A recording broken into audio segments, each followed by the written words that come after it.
video we're going to look at this very simple model where we introduce three new blocks. We introduce the start block, the counter block and the go to start block. So what we got here, we got a diagram where we want to test a temperature of the water which will follow a specific function, and we can see that.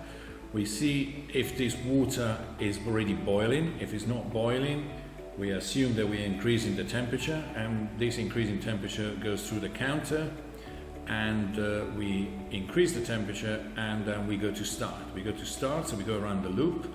We pass on, we assume that for every second we increase the temperature by 1 degree, and so we go through this increased temperature. We check again if we reach the boiling point, and if we haven't, we increase the counter, go along the loop and continue this until we satisfy the condition.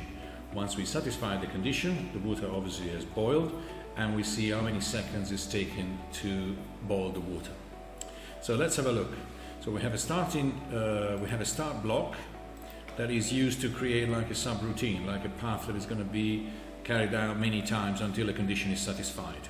So we got this start block, and then we got a standard block which basically reads the temperature of the water, and it also does a arithmetic operation. It adds the temperature of the water to the counter, and the temperature of the water is a random variable which has as a probability a random function, and for normal distribution parameter mean and standard deviation has got a value of 28 Celsius and 5 Celsius for standard deviation. So what this one will do will generate a temperature that, because it's not a deterministic function, but the starting point will be, for every simulation, will be a random variable into this cumulative distribution. Every time we simulate, or every time we start a simulation, we'll have a new starting temperature. So we then going to check if we reach the boiling temperature. The boiling temperature is the boiling water, which is a static function set to 100 degrees. So we check if we reach, we could have done actually equal to 100 degrees, or because it's got a temperature which is a decimal value, may actually go beyond the 100 degrees.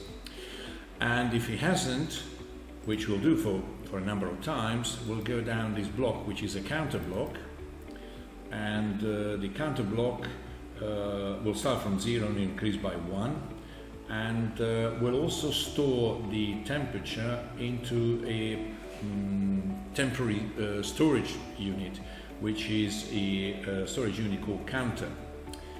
Okay, so we're not using a storage block because this is a permanent storage. We're going to use something temporary. And then we go to the next standard block, where we pass on whatever comes out of the counter, so whatever temperature comes out of the counter, and we use the in function to transfer this information, and that is then sent to the go to start. The go to start basically will enable us to jump directly to the start with the new temperature, because in fact now the temperature is reading the initial temperature of the water plus the counter, plus whatever the number we've reached here according to the number of times we've gone around the loops.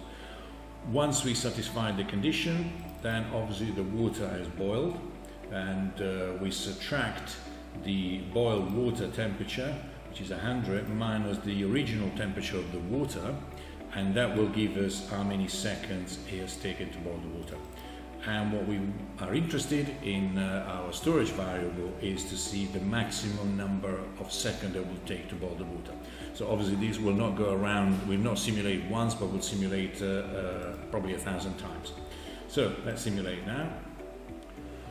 So we say we're going to simulate 1,000 times, and simulate, that's it. And the results show us that the maximum time is taken to boil the water, it was 85.57 seconds. And that's it.